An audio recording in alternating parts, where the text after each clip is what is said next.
ॐ सहनाववतु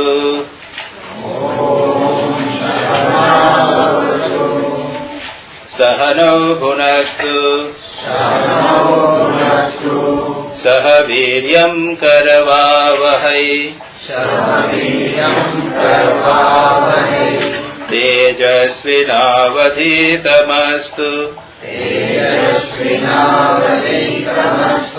मा विद्विषावहै ॐ शान्ति शान्ति शान्तिः।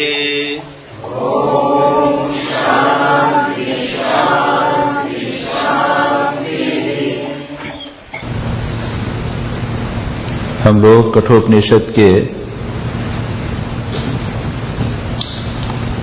प्रथम अध्याय की तीसरी वल्ली के 11वें मंत्र का पाठ कर चुके हैं। पिछली बार मैंने 12वें मंत्र का पाठ किया था।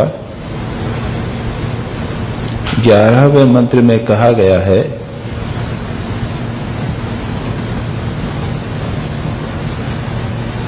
कि यह जो पथ है, तत्वज्ञान का पथ, वह दुर्गम है, कठिन है। क्यों? क्योंकि यह जो ब्रह्म तत्व है, जिसे प्राप्त करना है, जिसे जानना है, वह कठिन है। इस मंत्र पर हमने विस्तार से चर्चा की है।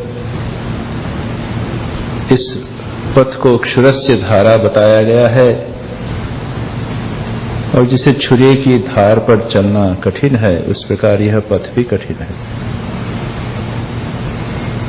इसमें कई समस्याएं हैं, बाधाएं हैं। काम, क्रोध, लोभ, मोह की बाधाएं हैं, मद मत्सर हैं, और हम पुराणों में पाते हैं बहुत से ऐसे महापुरुषों का दृष्टांत जो इस पथ पर चलते हुए मार्ग भ्रष्ट हो गए, उनके पैर कट गए। क्षुरस्य धारा पर उनके पैर कट गए, यानी वे असफल रहे। लेकिन ऐसे बहुत से लोग भी तो हैं जो सफल हुए। कोई भी मार्ग ऐसा नहीं है जिसमें कठिनाई न होवे। सांसारिक मार्ग में भी कठिनाई है। और क्या संसार में चलते हुए हम कठिनाइयों में हम गलती नहीं करते क्या? एक भी व्यक्ति ऐसा बताइए जिसने जो मार्ग उसने चुना है उसमें गलती न की हो। प्रत्येक व्यक्ति ने गलती की है। और स्वामी विवेकानंद कहते हैं कि ये जो गलतियां हम जीवन में करते हैं, ये मानो जीवन के सौंदर्य हैं। कुछ लोग कम गलती करते हैं, कुछ अधिक गलती करते हैं। संसार में कर्म करते हुए भी हम गलती करते हैं। तो यह कोई कारण नहीं है कि इस आध्यात्मिक पथ को स्वीकार न किया जाए। अब इस बात पर हमने विचार पिछली बार कर लिया कि यह कठिन है, और इसके बाद अब शंकराचार्य आगे के सूत्र के संबंध भाष्य में कहते हैं, याद रखिए संबंध भाष्य का अर्थ होता है एक मंत्र से दूसरे मंत्र की व्याख्या प्रारंभ करने के पूर्व दोनों मंत्रों में क्या संबंध है वह बताते हैं। तो उत्तिष्ठत जागृत इत्यादि मंत्र के समाप्त करने के बाद में शंकराचार्य कहते हैं कि उस ज्ञेय की, ये जो ज्ञेय पदार्थ है, ब्रह्म है, वह सूक्ष्म क्यों है? अत्यंत सूक्ष्मता किस प्रकार की है? How is it so subtle, difficult इत्यादि। क्या कहते हैं? अस्पर्शम अशब्दम, अशब्दम अस्पर्शम, अरूपम अव्ययम, तथा अरसम नित्यम अगंधवत च यत् अनादि अनंतम महतः परम ध्रुवम निच्चाय तत् मृत्यु मुखात् प्रमुच्यते। उस ब्रह्म तत्व की दुरूहता, डिफिकल्टी बताते हैं। क्या बताते हैं? यह जो पृथ्वी है, स्थूला तावद इदम पृथ्वी, यह जो पृथ्वी है यह स्थूल है। शब्द स्पर्श रूप और रस गंध, इन 5 विषयों से वृद्धि को प्राप्त हुई तथा संपूर्ण इंद्रियों की विषयभूत यह पृथ्वी स्थूल है। ये हमारा शरीर भी स्थूल है। यह शरीर जो है, हमारा शरीर इज ए ग्रॉस थिंग। ये कुर्सी, टेबल, ये माइक, पृथ्वी, ये जो वृक्ष है, ये सब स्थूल है, ग्रॉस है। ये क्या है? ये आंखों से देखा जा सकता है, हाथ से स्पर्श किया जा सकता है। इस लकड़ी को अगर आप सूंघेंगे तो कोई गंध मिलेगी, या जैसे ये पृथ्वी है, जमीन है, पानी जब गिरता है तो एक गंध, सेंधी सेंधी गंध उठती है, उसमें गंध है, रूप है, स्पर्श हम कर सकते हैं, और उसको अगर हम लकड़ी को मारेंगे तो आवाज भी निकलेगी, और एक प्रकार का टेस्ट भी है। पृथ्वी का, मिट्टी को आप मुंह में लेंगे तो टेस्ट आए। तो इस पृथ्वी में शब्द स्पर्श रूप रस गंध 5 हैं। 5 के द्वारा इसको जाना जा सकता है, आसानी से जाना जा सकता है। लेकिन इसकी उत्पत्ति कब कैसे हुई? तो मॉडर्न साइंस चाहे कुछ भी कहे, लेकिन हमारी परंपरा के अनुसार, वेदांत, सांख्य इत्यादि की भारतीय परंपरा के अनुसार सबसे पहले हुआ आकाश। कल्पना कीजिए, केवल स्पेस और कुछ नहीं, केवल स्पेस। आकाश का गुण क्या कहा गया? शब्द। मैं बोल रहा हूं तो ये आकाश के माध्यम से, स्पेस के माध्यम से आप तक पहुंच रहा। यह हुआ शब्द गुण आकाश का। इस आकाश से वायु उत्पन्न हुई। आकाशात वायु, वायोरग्ने रग्ने रापः अभ्य पृथ्वी। ये 5 ऐसे उत्पन्न हुए और एक एक गुण जुड़ता चला गया। आकाश में शब्द गुण, उसके बाद वायु उत्पन्न हुई, उसमें 2 गुण, शब्द और स्पर्श। वायु हमारे हाथ को लगती है, हम उसको जानते हैं। ठंडी वायु हवा लगी तो क्या ठंडी हवा लग रही। वायु का गुण है स्पर्श, और शब्द भी, हवा चलती है तो आवाज होती है, सू। शब्द और स्पर्श, ये 2 गुण हुए वायु के। वायु से अग्नि उत्पन्न होती है। अग्नि में 3 गुण आ गए। एक है शब्द, अग्नि होती है, पट पट पट आवाज होती है।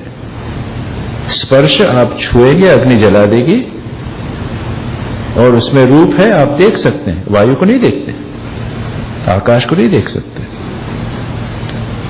अग्नि में 3 गुण आ गए, शब्द, स्पर्श और रूप। अग्नेरापः, अग्नि से आप यानी पानी की उत्पत्ति हुई, उसमें 4 गुण आ गए। शब्द, आवाज, पानी कलकल करता है, शब्द। स्पर्श, पानी को छू सकते हैं। रूप, पानी को देख सकते हैं। और रस आ गया, टेस्ट। शब्द, स्पर्श, रूप और रस। और उसके बाद उससे अग्नि और पृथ्वी उत्पन्न हुई, उसमें 5 गुण आ गए, शब्द, स्पर्श, रूप, रस और गंध। तो ये स्थूल पृथ्वी। लेकिन आगे कहते हैं कि उनमें गंधादि गुण में से एक एक का अपकर्ष अगर क्षय होना जाए इन रिवर्स ऑर्डर। मैंने कहा कि आकाश से पृथ्वी तक की उत्पत्ति कैसे हुई, अब रिवर्स ऑर्डर में पृथ्वी से आकाश में विलय कैसे होता है ये बताया। इनमें से अगर एक एक गुण को निकाल दिया जाए, पृथ्वी से अगर गंध निकाल दी जाए तो वह पानी हो जाएगा। पानी से अगर रस को निकाल दिया जाए, सुखा दो पानी को, तो क्या होगा? आग हो जाएगा। आग में से अगर रूप को निकाल दिया जाए तो वायु हो जाएगी, और वायु में से अगर स्पर्श को निकाल दिया जाए तो आकाश हो जाएगा। एक एक करते हुए, कम करते हुए ये सब होते हैं। लेकिन यहां पर आगे कहते हैं कि यह जो निर्विशेष ब्रह्म है, इसमें से कुछ निकाल नहीं सकते, कुछ जोड़ नहीं सकते, और इसको आप विषयों के द्वारा अपने आंखों से देख नहीं सकते, चमड़ी से छू नहीं सकते। क्यों? अस्पर्शम, अशब्दम, अस्पर्शम, अरूपम, अव्ययम तथा अरसम, नित्यम अगंधवच्चयत। क्या कहते हैं? अस्पर्शम, अशब्दम इत्यादि, जिसकी पहले ही हमने कह दिया था, वह ब्रह्म जिसको आप स्पर्श नहीं कर सकते, क्योंकि स्पर्श किसका गुण है? वायु का। शब्द किसका है? आकाश का। उसे आपसे सुन नहीं सकते क्योंकि वह आकाश नहीं है। उसे स्पर्श नहीं कर सकते क्योंकि वह वायु नहीं है। उसे आप देख नहीं सकते क्योंकि वह रूप नहीं है। उसमें रस नहीं है, उसका आस्वादन नहीं कर सकते। ऐसा ये परमात्मा तत्व है, इसलिए उसको जानना अत्यंत कठिन है। इसीलिए चित्त शुद्धि के बिना, इंटेंस स्पिरिचुअल प्रैक्टिस के द्वारा, शुद्ध मन के बिना उस पर जाना नहीं जा सकता। हमारा मन भी इंद्रियों का ही अनुगमन करता है, और जो वस्तु इंद्रिय गम्य न होवे वह मन के द्वारा समझना भी कठिन होता है। यहां कहा गया कि जो अशब्द है, जो अस्पर्श है, जो अरूप है, जो अव्यय है, जिसका नाश नहीं होता। जैसा कहा अभी कि पृथ्वी में से एक गुण निकाल लीजिए तो वह रस बन जाएगी, वह जल बन जाएगी। ऐसा इस ब्रह्म में नहीं हो सकता। इसमें से आप कुछ नहीं निकाल सकते। इस लकड़ी को तो आप जला सकते हो, इस लोहे को आप गला सकते हो, ये जो निवार लगी हुई है इसको आप जला सकते हो, या फिर इसको डिसॉल्व करके और कुछ बना सकते हो। लेकिन ब्रह्म अव्यय है, अनचेंजिंग, उसमें किसी प्रकार का मॉडिफिकेशन संभव नहीं, अव्यय है। वह ब्रह्म क्या है? नित्यम, कॉन्स्टेंटली प्रेजेंट, अविनाश, विनाश को प्राप्त नहीं करता। कहते हैं कि जो आकाश तत्व है वह भी विनाश को प्राप्त होता है। हाँ, जब महाप्रलय होता है तब आकाश भी विनष्ट हो जाता है। क्या होता है कुछ कहना मुश्किल। आकाश भी महाप्रलय में पूर्ण रूप से विलीन हो जाता है। यदि नहीं होता तो आकाश ही ब्रह्म हो जाता। सच पूछा जाए तो ये जितने भी तत्व बताए गए हैं उनकी उपमा ब्रह्म से दी जा सकती है। जैसे आकाश को ब्रह्म का एक बहुत अच्छा सिंबल समझा जाता है। जैसे ओम शब्द है ना, ओम शब्द कहते हैं भगवान का अच्छा सिंबल है।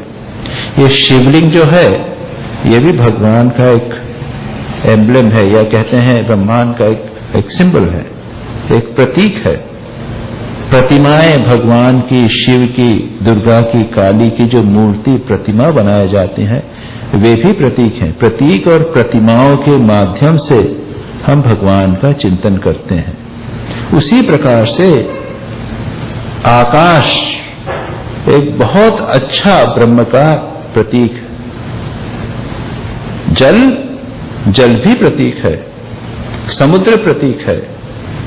स्वामी यतीश्वरानंद जी कहते थे कि वे जब मद्रास में थे तो वहां तो बहुत बड़ा सी बीच और सुंदर समुद्र का बड़ा अच्छा दृश्य दिखाई देता है। वहां जब जाते थे तो उनको बड़ा अच्छा लगता था और उसका ध्यान करना चाहते थे, वे ध्यान करते थे। और सच पूछा जाए तो आकाश ब्रह्म का एक बहुत सुंदर प्रतीक है। और ये जो लहरें हैं ये क्या हैं? लहरें, बुदबुदे, ये क्या है? ये सब जीव। एक बहुत अच्छा दृष्टांत दिया गया है कि एक बहुत बड़ी लहर जो उठी वह मानो अवतार। ये सागर जो है वो ब्रह्म, निर्गुण निराकार ब्रह्म है, और जो बहुत बड़ा लहर उठी वह एक अवतार की लहर है। उसी में तो ब्रह्म के में ही तो एक मैनिफेस्टेशन होता है, एक रूप धारण करता है भगवान, वही ब्रह्म निर्गुण निराकार और एक सगुण ब्रह्म बन जाता है। और इस लहर के ऊपर जो छोटी छोटी लहरें हैं वे कौन हैं? वे वो व्यक्ति हैं जो उस अवतार के निकट आ जाते हैं, उसका भजन करते हैं। इस प्रकार से समुद्र एक ब्रह्म का बहुत अच्छा प्रतीक है। तो स्वामी यतीश्वरानंद जी को समुद्र पर ध्यान करने की बड़ी इच्छा हुई, ध्यान किया करते थे। और आप देखेंगे श्री रामकृष्ण भी कहते हैं कि ब्रह्म का चिंतन एक सरोवर की तरह करना चाहिए जिसमें आप स्वयं मछली की तरह तैर रहे हैं। ब्रह्म है निर्गुण निराकार और हम उसमें एक जीव की तरह। या फिर आकाश की कल्पना कीजिए और आप उसके अंदर पक्षी की तरह उड़ रहे हैं। तो ये ब्रह्म के बहुत अच्छे प्रतीक हैं। तो यतीश्वरानंद जी ने स्वामी शिवानंद जी से कहा कि मेरी इच्छा होती है, समुद्र पर चिंतन करना चाहता हूं। तो उन्होंने कहा कि बड़ी अच्छी बात है, लेकिन समुद्र से अच्छा तो आकाश है। और ये एक साधना की पद्धति है, याद रखिए। हम लोग ये जो कर रहे हैं ये वेदांत पढ़ रहे हैं। कठोपनिषद एक वेदांत का ग्रंथ है जिसमें ब्रह्म तत्व का वर्णन है। बीच बीच में प्रारंभ किया, उसके बाद में यहां पर ये ब्रह्म तत्व का वर्णन किया जा रहा है। और ये ब्रह्म तत्व का वर्णन जो है उसकी साधना है दो प्रकार की होती है। एक होती है विचार की पद्धति जो यहां पर की जा रही है। यह ब्रह्म शब्द नहीं है, इसलिए यह कान का विषय नहीं है इत्यादि विचार किया जा रहा है, कैसे नहीं है इत्यादि। और दूसरी है मेडिटेशन की टेक्निक जिसे उपासना कहा जाता है, जो मैं आपको बता रहा हूं। श्री रामकृष्ण जो कह रहे थे, कहते थे कि जो ब्रह्म है उसकी सागर के तरह कल्पना कीजिए। अच्छा, तो ब्रह्म की आकाश के रूप में कल्पना की जा सकती है। और इस आकाश को, ये जो स्थूल आकाश हम देखते हैं, इसे ग्रॉस आकाश जो है, उस ग्रॉस आकाश के बदले उसको आप कॉन्शियस आकाश सोच सकते हैं। Just think about it. आकाश तो है, लेकिन आकाश in itself is a living conscious entity.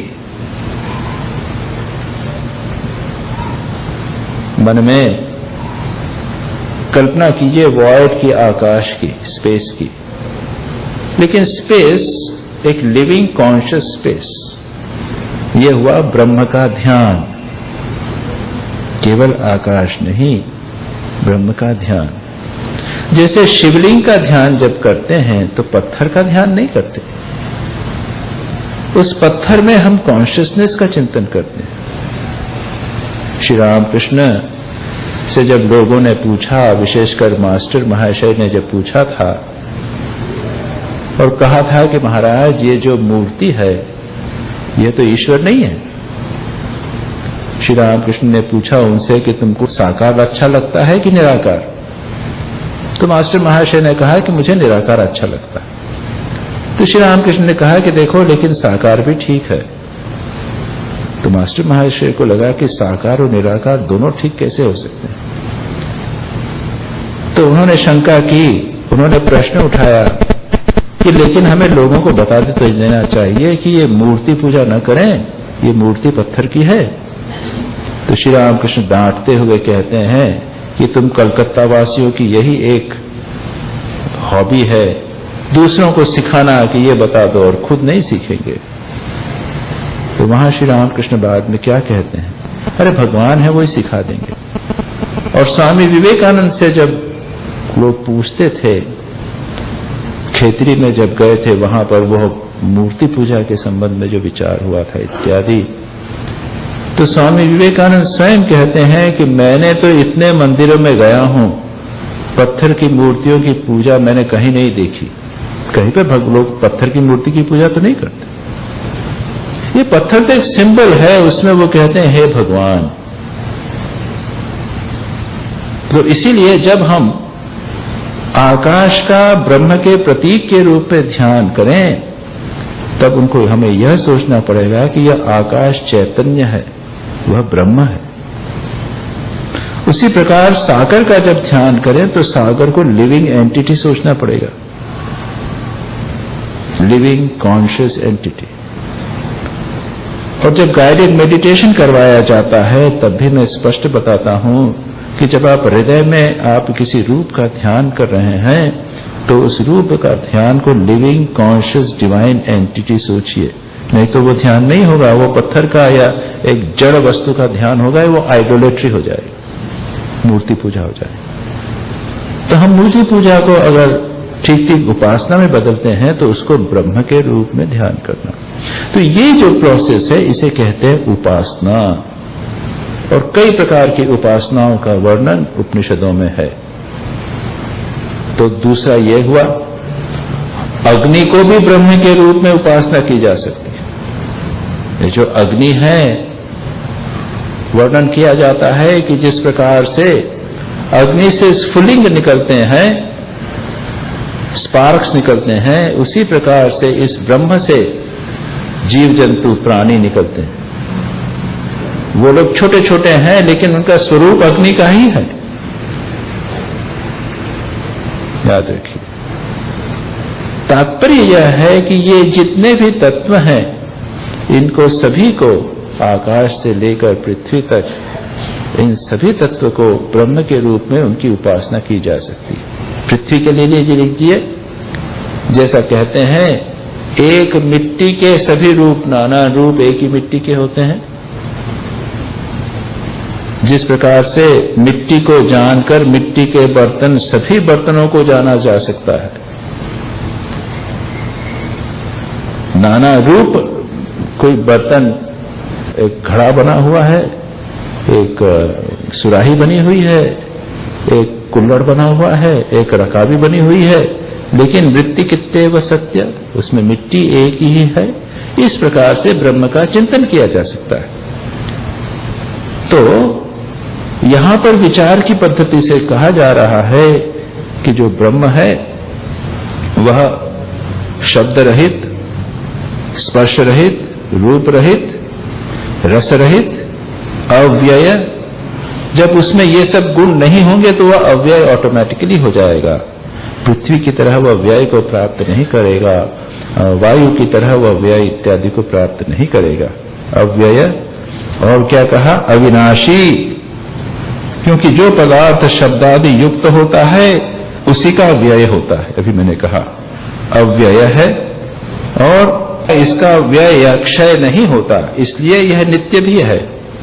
तथा नित्यम, अव्यय हो गया, उसके बाद नित्य है, यानी कॉन्स्टेंटली, हमेशा प्रेजेंट। क्योंकि जिसका व्यय होता है वही अनित्य होता है, इसका व्यय नहीं होता, इसलिए यह अनित्य है। यह अनादि, अर्थात जिसका आदि कारण विद्यमान नहीं है।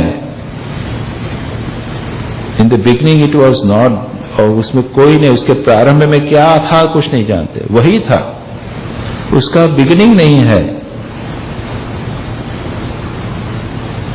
क्योंकि जो वस्तु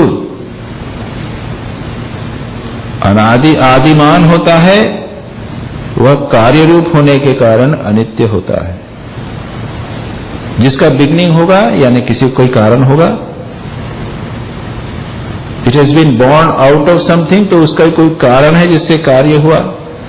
तो जिसका कारण होगा वह उसका तो वही कार्य रूप होगा, उसका कार्य होगा, और वह अनित्य होगा, वह सदा नहीं बना रहेगा। जैसे कि पृथ्वी आदि, जैसे हम पहले ही कह चुके हैं, किंतु यह आत्मा तो सबका कारण होने से, इट इज द कारण, सबका कारण, द आदि कारण होने से कार्य नहीं है, और अकार्य होने से वह कारण नित्य है, कॉन्स्टेंटली बना रहता है। इसका कोई कारण नहीं है जिसमें वह लीन हो जाए। याद रखिए, अभी जैसा कहा, पृथ्वी का लय जल में, जल का लय अग्नि में, अग्नि का लय वायु में, वायु का लय आकाश में, आकाश का लय ब्रह्म में होता है, लेकिन ऐसा इसमें नहीं होता, ये यहां पता है। इसी प्रकार आत्मा अनंतम, जिसका अंत नहीं, it can not be destroyed, सदा बना रहेगा, जिसका अंत नहीं है, अर्थात कार्य अविद्यमान होने से उसे अनंत कहते हैं। जैसा है वैसा है, उसका कोई कार्य नहीं होगा। ये लकड़ी जो है, इसको ये जल जाएगी तो क्या बचेगा? राख बचेगी। तो राख को कहेंगे it is the product, it is the effect of लकड़ी, इजंट इट? वो उसमें इस प्रकार का कुछ नहीं होने से वह अनादि अनंत है। जिस प्रकार फल आदि कार्य उत्पन्न करने से भी कदली आदि पौधों की अनित्यता देखी गई है, उस प्रकार ब्रह्म का अनित्यत्व नहीं देखा गया, इसलिए भी वह नित्य है। दो प्रकार से, जब केले का फल प्लांट है, उसका कार्य, उससे एक फल बना, उसके बाद केले का वृक्ष क्या होगा? वो भी कुछ समय बाद नष्ट हो जाएगा। वो कारण है फल का, लेकिन वह भी कारण जो है स्थायी नहीं रहता, वह भी नष्ट हो जाएगा। इसलिए कहते हैं कि सभी प्रकार से ब्रह्म इस किसी प्रकार से उसमें नाश नहीं होता, इसलिए वह नित्य है। महतः महत्तत्वात्, नित्य विज्ञप्ति स्वरूप होने के कारण बुद्धि संज्ञक महत्तत्व से भी पर अर्थात विलक्षण है। महत्तत्व क्या है? यहां पे कहा गया है अनादि अनंतम, महतः परम, महत से भी परम। ये महत शब्द का एक अर्थ हुआ महान, समथिंग ग्रेट। दूसरा टेक्निकल शब्द है, ये सांख्य फिलॉसफी का टेक्निकल शब्द है, जिसका अर्थ होता है बुद्धि तत्व, कॉस्मिक इंटेलिजेंस। और वर्णन इस प्रकार का आता है कि जगत की सृष्टि जब प्रारंभ हुई तो सबसे पहले प्रकृति थी। हम सांख्य की दृष्टि से ले रहे हैं, प्रकृति और पुरुष। सबसे पहले प्रकृति थी। प्रकृति के 3 गुण थे, वो अपनी साम्यावस्था में, देवर इन हार्मनी। वहां पर उसके अंदर थोड़ा सा डिस्टर्बेंस होता है, साम्य बिगड़ जाता है, और प्रकृति से उसके बाद में महत तत्व की उत्पत्ति होती, कॉस्मिक इंटेलिजेंस की उत्पत्ति होती। इस कॉस्मिक इंटेलिजेंस से उसके बाद में पंच तत्व इत्यादि दूसरी चीजें उत्पन्न होती हैं, और ये सारी सृष्टि, अहंकार आता है और सारी सृष्टि की उत्पत्ति का। तो इन्वोल्यूशन की प्रोसेस में भी सबका सब महत तत्व में विलीन होगा, और महत तत्व मीन्स कॉस्मिक इंटेलिजेंस, एक बहुत बड़ी चीज है। और उससे भी महतः परम, ये जो ब्रह्म है महत से भी परम है, यानी उससे भी सुप्रीम है, उसके भी बियॉन्ड है। महतः से भी अर्थात परम यानी विलक्षण, separate from it, beyond it, क्योंकि ब्रह्म संपूर्ण भूतों का अंतरात्मा होने के कारण सबका साक्षी है। याद रखिए, इस ब्रह्म तत्व को माना जाया है कि संसार की समस्त प्राणियों के भीतर विद्यमान है। इट इज द सबस्ट्रेटम, और उनका विटनेस, परम साक्षी है, इसलिए सबसे महान है। यह बात आगे पहले गए थे, एष सर्वेश भूतेषु गूढ़ोत्मान प्रकाशते, समस्त प्राणियों के भीतर हृदय में विद्यमान होने के कारण वह बाहर प्रकाशित नहीं होता, उससे जानना बहुत कठिन होता है इत्यादि कथा बताया गया है। फिर क्या कहा, ध्रुवम, ध्रुवम यानी कूटस्थ, अनचेंजिंग, ये जो ध्रुव तारा है वो एक स्थान पर बना रहता है, वो बदलता नहीं। पृथ्वी घूमती है, उसकी धुरी पर घूम रही है, ध्रुव तारा उसकी धुरी पर पृथ्वी घूम रही है, कंटिन्यूअसली बाकी तारे घूमते दिखते हैं, ध्रुव एक स्थान पर है। ध्रुव यानी अनचेंजिंग इन पोजीशन, उसको हम कहते हैं ध्रुव। कूटस्थ, तो जब चेंज न होवे, वह है ध्रुवम, यह परमात्मा। उसी प्रकार से वह कूटस्थ या नित्य है, उसकी नित्यता पृथ्वी आदि के समान आपेक्षिक नहीं है। यह जो नित्यता है वो दो प्रकार की, एक है रिलेटिव नित्यता, जैसे यह जो हॉल है यह भी एक प्रकार से नित्य है, इसमें कुर्सियां हैं, ये भी आप कितने दिनों से देख रहे हैं, लेकिन आप देखेंगे इनकी नवार फट रही है, नवार कुछ दिनों में फट गई। इनका लोहा है, gradually it will get decade. ये जो मकान बना हुआ है ये धीरे धीरे 50 साल, 100 साल, 200 साल के बाद में ये टूट जाएगा।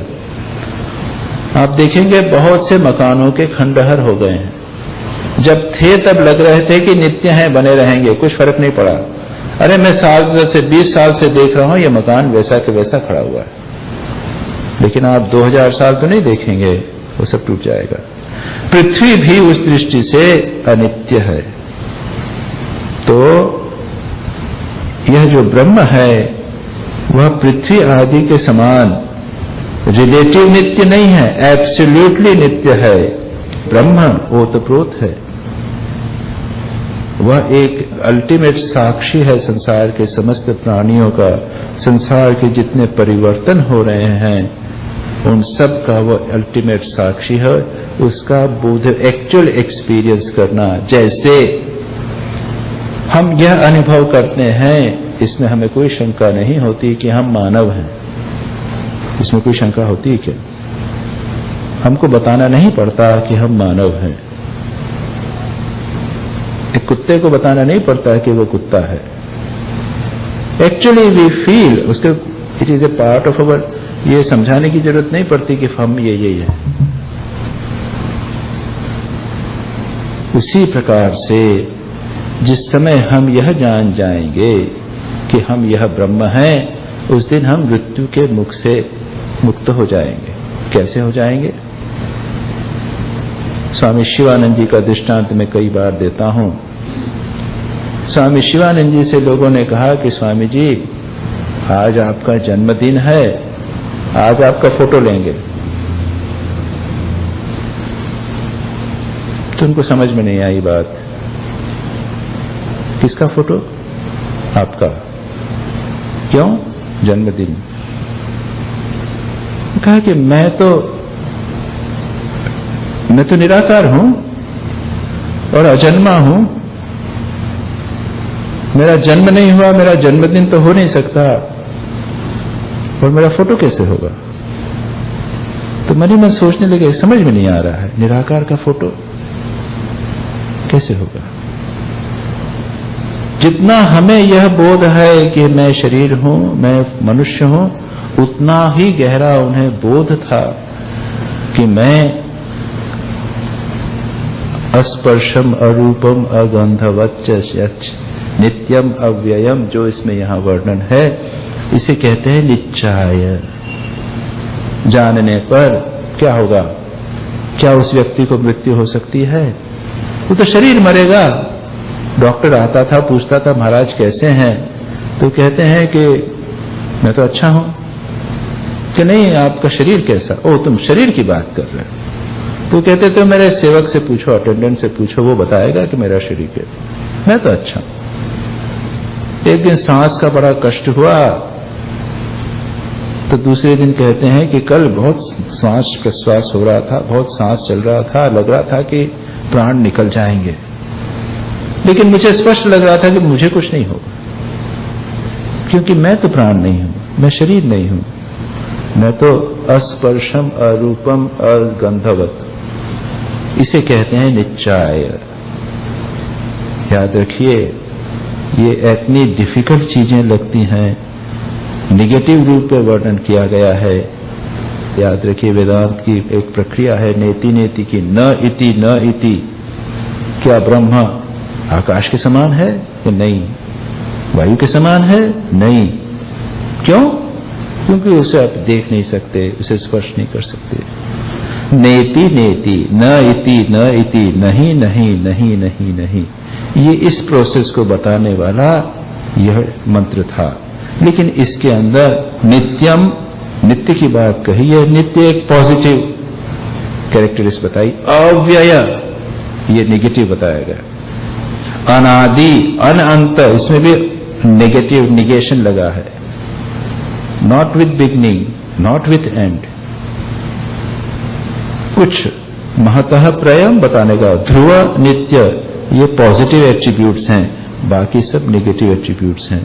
तो दो प्रक्रिया है वेदांत की, एक पॉजिटिव प्रक्रिया है और एक नेगेटिव प्रक्रिया है। अब आगे चलें, ये दो अंतिम मंत्र हैं, ये केवल स्तुति परक हैं, जिसे कहते हैं फलश्रुति। कुछ काम किया जाए, कुछ श्लोक पाठ किया जाए तो उसकी प्रशंसा के लिए कुछ मंत्र कहे गए हैं। ये दो मंत्र कहे गए। नाचिकेतमुपाख्यानम् मृत्युपोक्तम् सनातनम् उक्त्वा श्रुत्वा च मेधावी ब्रह्मलोके महीयते। क्या कहा गया? नाचिकेतम उपाख्यानम् मृत्युप्रोक्तम् सनातनम् उक्त्वा श्रुत्वा च मेधावी ब्रह्मलोके महीयते। मृत्यु के द्वारा कहा गया मृत्यु प्रोक्तम नाचिकेतम उपाख्यान, नचिकेता से संबंधित उपाख्यान। उपाख्यान यानी एक डिस्कोर्स।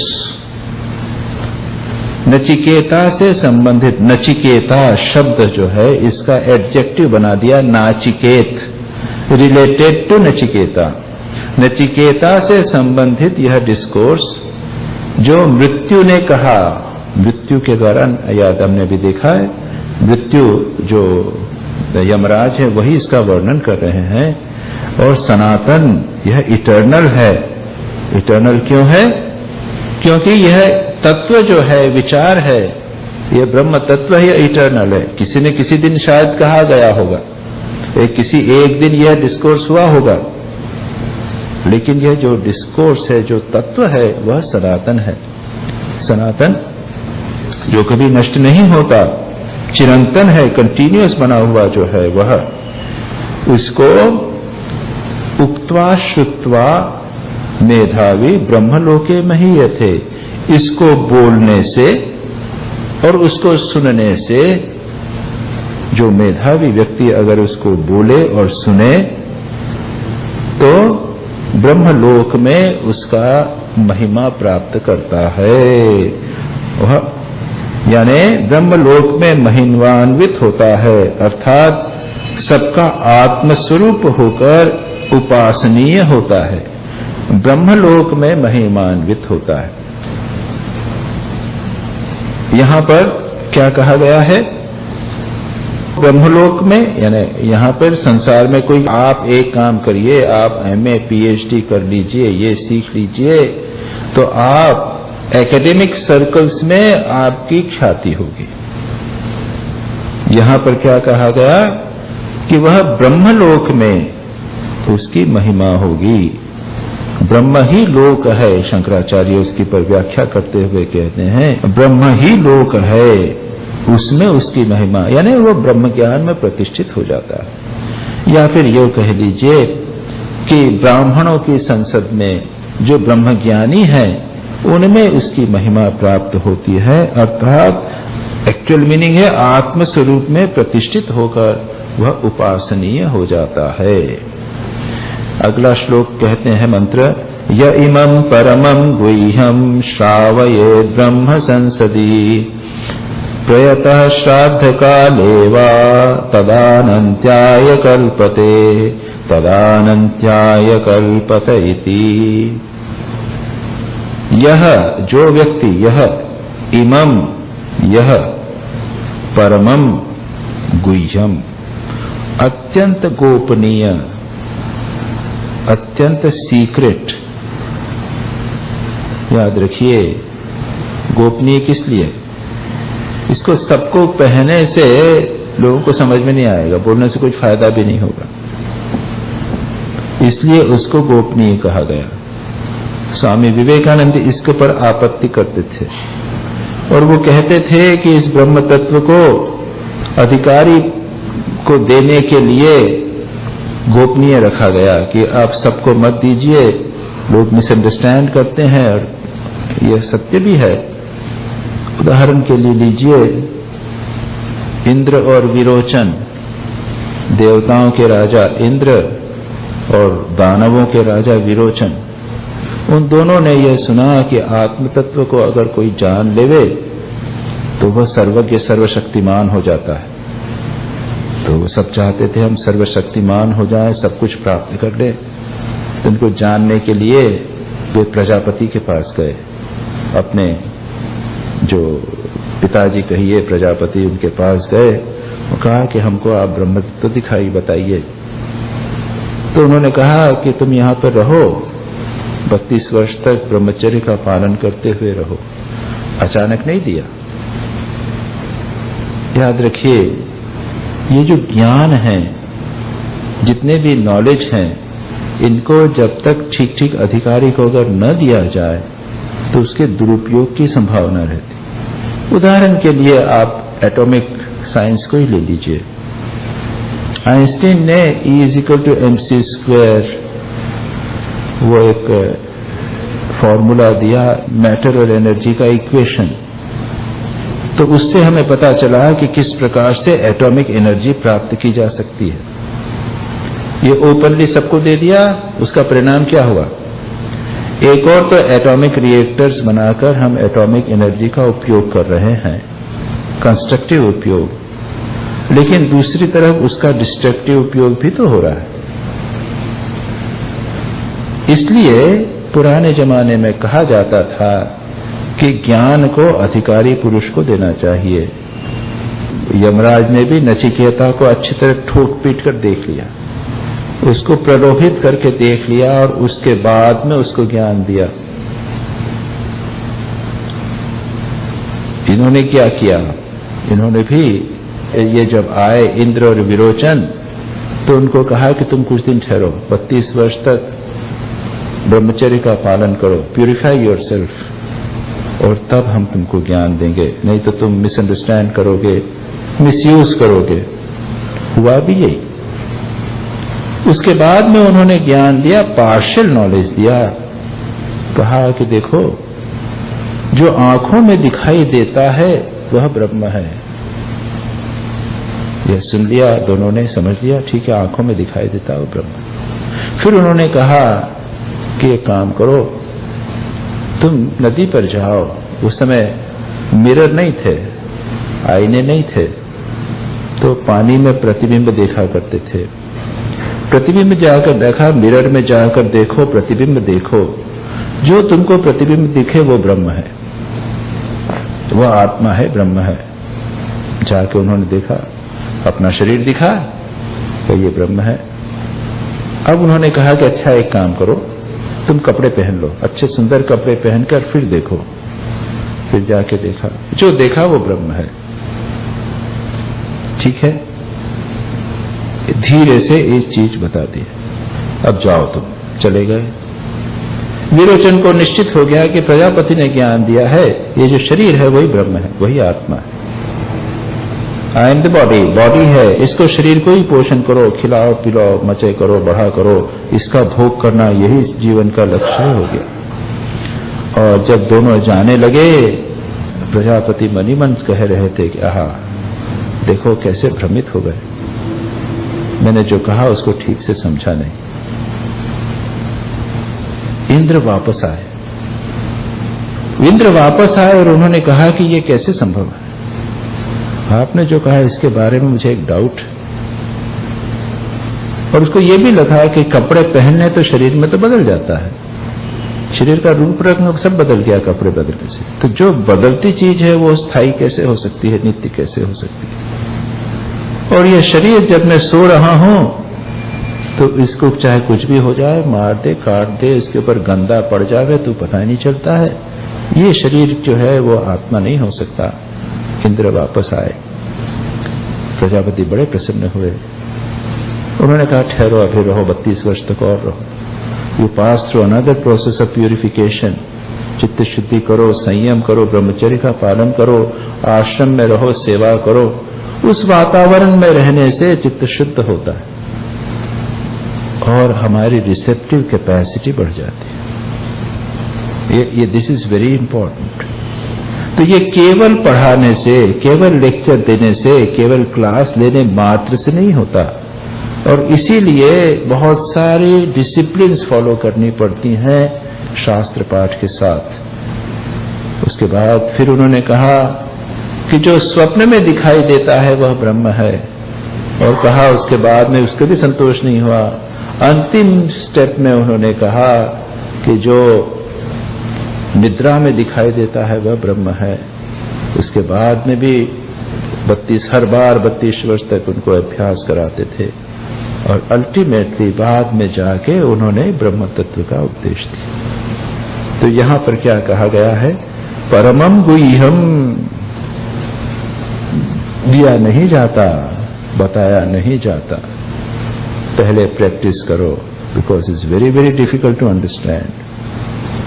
स्वामी विवेकानंद का कॉन्सेप्ट थोड़ा दूसरा था। उन्होंने कहा अरे दे दो, मैं नहीं जानता कौन व्यक्ति अधिकारी है या नहीं, मैं नहीं जानता, मैं सबको दे दिया, उसके बाद में तुम चाहो जितना ले सको उतना ले सको। ये दूसरा अप्रोच है स्वामी विवेकानंद। यह इमं परमं गुह्यम श्रावयेत ब्रह्म संसदी।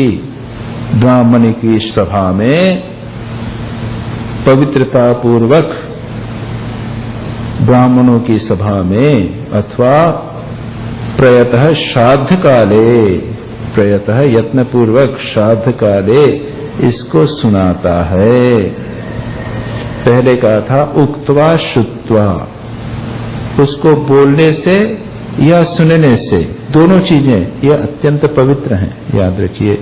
शास्त्र को सुनना या सुनाना दोनों पवित्र है। और मेधावी व्यक्ति जो बुद्धिमान है, ये दोनों, मेधावी का अर्थ केवल इंटेलेक्चुअल नहीं, जो बुद्धिमान भी है, विजडम भी है। जो प्रसिद्ध कोटेशन है बर्ट्रैंड रसल का है कि increase in knowledge without increase in wisdom will lead to increase in sorrow. Wisdom must increase as much as knowledge increases. Otherwise, every increase in knowledge is going to lead to increase in sorrow. ज्ञान अपने आप में पर्याप्त नहीं है। ज्ञान के साथ में विजडम होना चाहिए, बुद्धिमानी होना चाहिए, मेधावीपन होना चाहिए।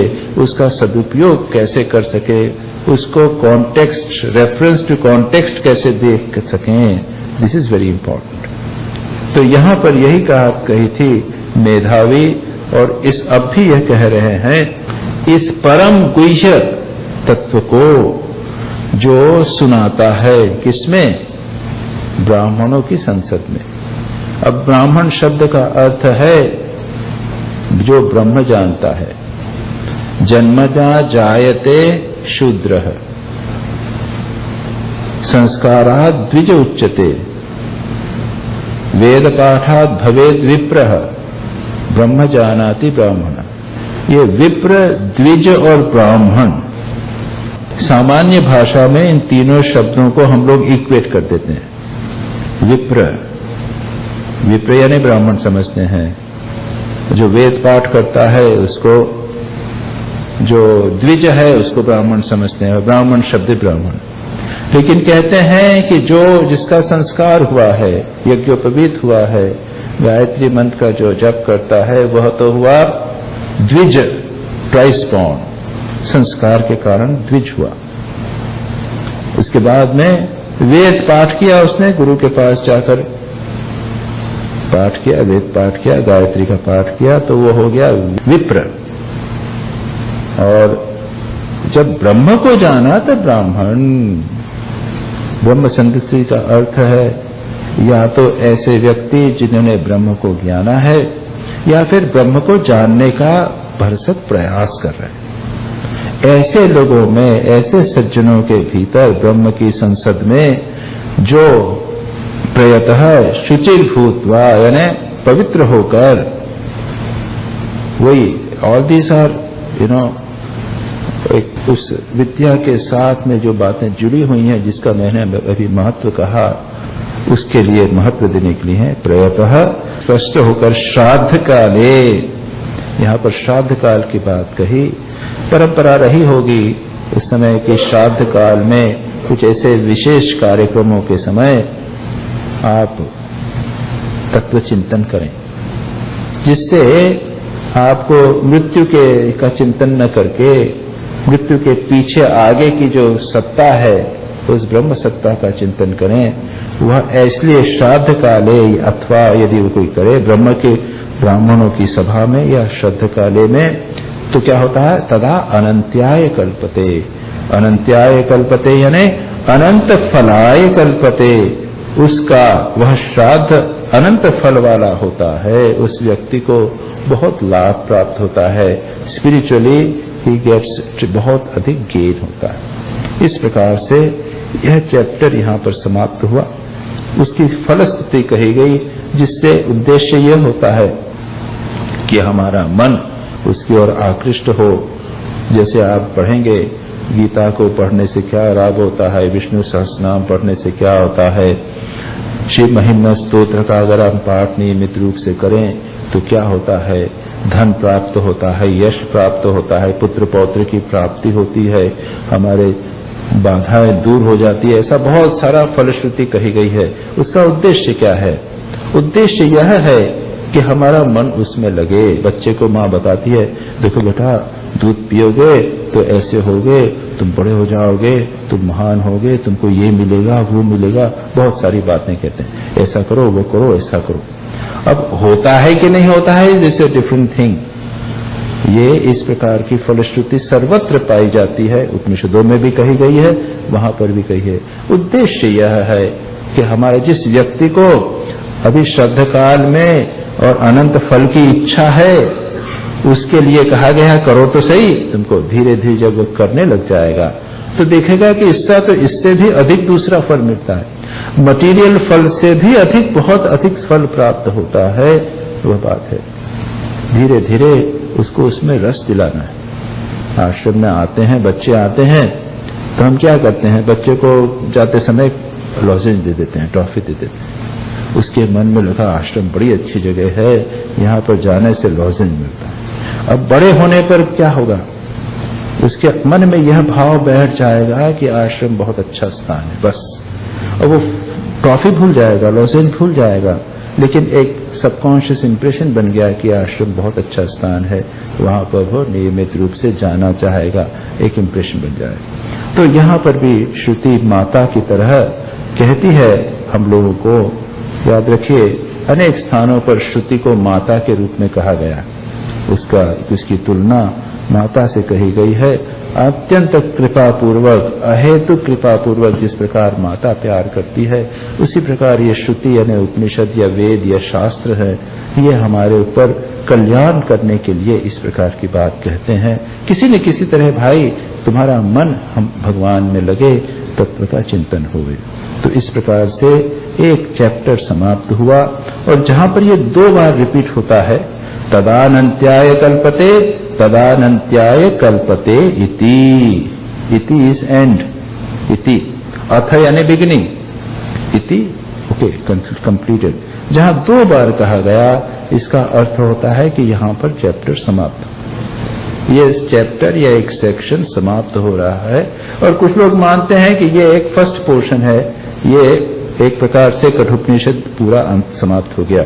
लेकिन दूसरा पोर्शन भी है, half the portion is still remaining, लेकिन फिर भी बता दिया है कि यहां पर समाप्त हो गया है। अगला चैप्टर हम अगले दिन शुरू करेंगे। बहुत ही अद्भुत, बड़ा सुंदर मंत्र से यह प्रारंभ हो रहा है। परांचिखानी व्यतिनत स्वयंभूस तस्मात् परां पश्यति नान्तरात्मन् कश्चित् धीरः प्रत्यगात्मानमैक्षत आवृत चक्षु अमृतत्वमिच्छ। अद्भुत मंत्र है और ऑफ्ट कोटेड ऑल्सो, और मेडिटेशन के लिए बहुत सुंदर है। कहा गया है कि ब्रह्मा ने, स्वयंभू भगवान ने क्या किया, जब इंद्रियों को बनाया तो रोज को खानी यानी इंद्रिय, परांची यानी उसका एडजेक्टिव किया, खानी परांची, यानी जो सेंसेस है वो आउटवर्ड सेंसेस। व्यतीर्णत यानी कहते हैं कि हिंसित कर दिया। ब्रह्मा ने जो क्रिएटर थे स्वयंभू जो स्वयं उत्पन्न हुए हैं और किसी ने उसका जन्म नहीं किया, यानी आदि पिता जगत के, उन्होंने क्या किया, खानी परांची, उन्होंने इंद्रियों को बनाया, लेकिन आउटवर्ड इंद्रियां बनाई जो बाहर जा रही, और उससे क्या किया उन्होंने, व्यतीर्णत यानी मार डाला। It's a beautiful concept. The way it has been put is also beautiful. The outward senses are like killed senses. इंद्रियों को बहिर्मुखी करना यानी उनकी हत्या करना। That's the idea. दुर्भाग्य है कि ब्रह्मा ने ही, स्वयंभू ने ही उन्हें बनाया, तो ऐसा बनाया कि वो बाहर की ओर जावे। कैसी विडंबना, कैसी स्थिति, स्वभाव से ही वे, इसलिए आगे कहते हैं तस्मात् देयरफॉर परां पश्यति, इसलिए इंद्रियां बाहर देखती रहती हैं, न अंतरात्मा, अंतरात्मा को नहीं देखती, बाहर देखती रहती। They are always, senses are always outgoing. थोड़ी से बैठे, क्या सुनाई दिया, गाना सुनाई दिया, मन वहां भाग गया। बैठे हैं, सामने से कोई चला गया तो देखेंगे अरे कौन सी गाड़ी गई, या फिर बैठे हैं चलो घूमने चलेंगे, कहां जाएंगे, साइट सीइंग के लिए जाएंगे, पूरा हिमाचल घूमना है, पहाड़ों में घूमना है। Senses are going out.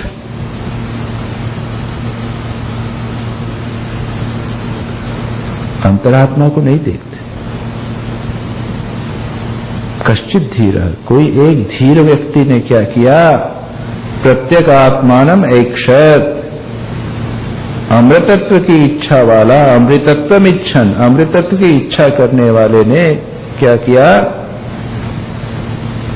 आवृत चक्षु होकर, चक्षुओं को आवृत करके, इंद्रियों को रोककर, आवृत चक्षु यानी इंद्रियों को रोककर, अमृतत्व की इच्छा वाले ने अंतरात्मा को, प्रत्यगात्मा को देखा।